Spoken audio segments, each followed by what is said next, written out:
Well, for breakfast this morning, I'm just doing yogurt and granola. This is some homemade granola that a friend made for me a little while back, so I'm just going to finish off the rest of that. I've been using Greek yogurt, and I always get the plain.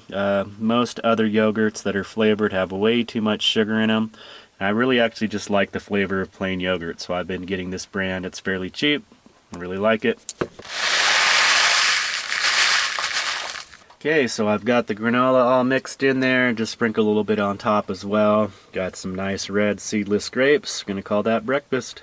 Well, we're heading out for another day of work. I've got a full day of digging post holes today. That'll probably be what I'm doing most of the day, so we'll give you a little glimpse of how the project is progressing.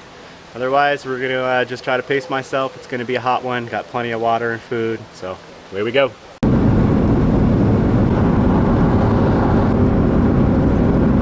Well, we're at the job site here. I forgot to introduce you to the project here. I already got started. See what I got going already. 2 feet deep. We're working on 2 feet deep over here. We'll do one more where this is marked. Then we're gonna have to pull away some of the rock here, and we're gonna set one next to the neighboring fence there. It is a little warm today, but it's nice to be out working. Totally grateful.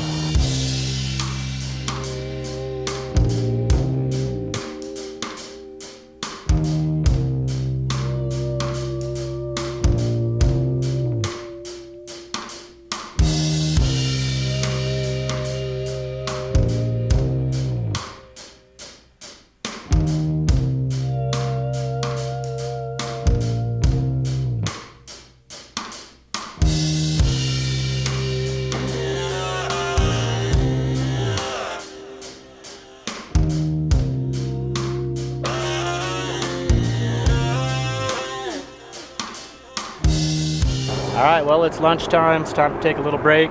Show you what I'm doing for lunch. I cooked up some pasta this morning, spiced it up with some Parmesan cheese, cayenne pepper, paprika, salt, pepper. Just put it in a Ziploc bag. It's hard for me in such a small space to keep things like Tupperware containers or food storage containers. So I just use a Ziploc bag and eat it right out of the bag. Brought a fork with me, so we'll have to dig in.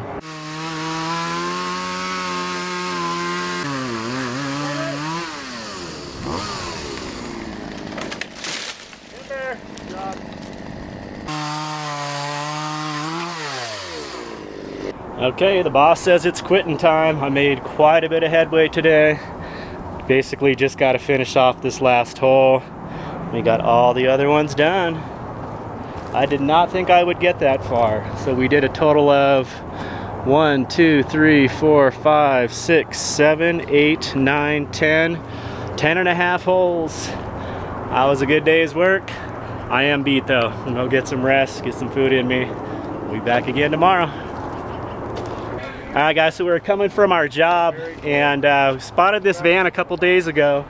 Check it out. It's an extended 4x4 Dodge van, and he's fitting a Westfalia pop top on it. How cool is that? Totally custom job. Step up in there. Look at that headroom. So he said it has been a royal pain in the butt, but they're making it happen. I think it's totally worth the effort.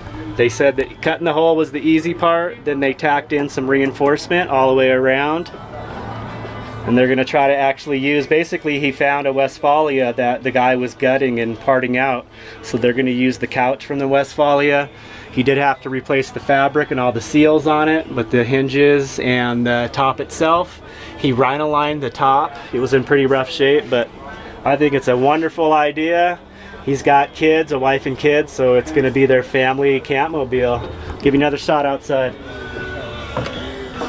guys thought this out. Check it out, he rhino-lined it, new seals. And it is a 4x4 350, pretty awesome. Definitely something unique. He says already he has a lot of people stopping him asking about it, but just wanted to give you guys a shot of that. Okay, so here we are, day 4 on this fencing job. I think the hardest part of the job is already out of the way. We just showed up and hauled down our bags of concrete, which are 80 pounds a piece. We didn't have room for the concrete mixer and the wheelbarrow, so we had to do those by hand. Got that out of the way. 12 bags, 2 per hole.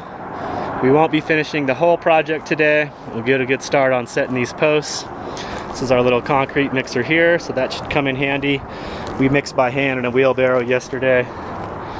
So we're gonna start on this end. We've got our corner posts already set. Just work our way around. So we're gonna go ahead and get set up here and get busy. Should be a very productive day.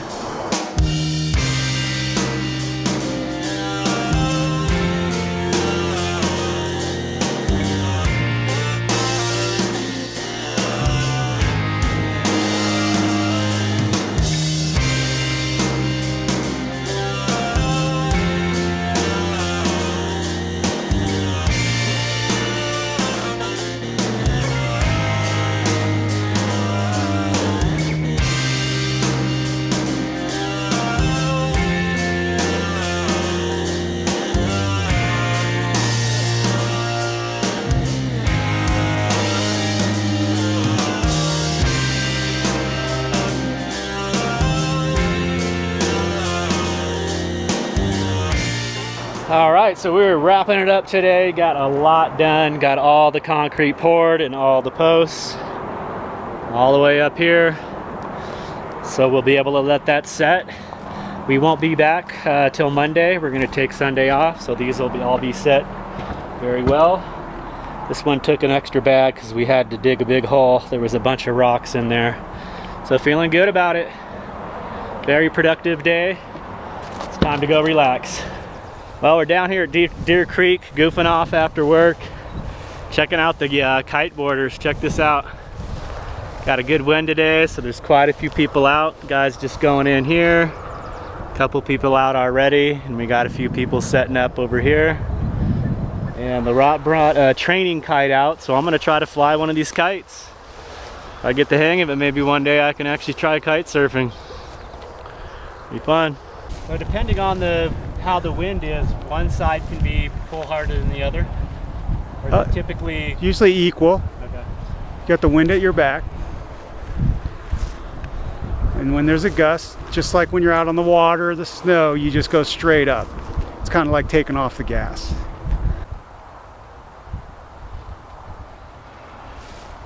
Woo.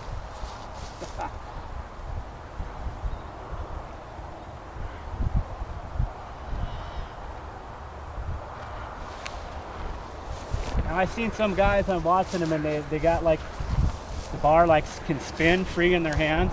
Yeah, that's because you're attached at your waist, okay. And you untangle it by spinning it.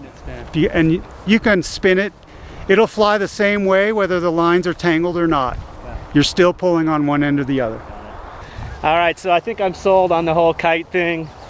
I want to get one just to have fun flying it, let alone try to pull myself on a board in the water. So pretty cool. I'm surprised how responsive they are. And they pack up real small. They pack up like the size of a real small tent in a bag. Definitely worth coming out. Looks like the wind is dying down. Most of the guys out their kites are down. Cool, that was fun, man. Appreciate it.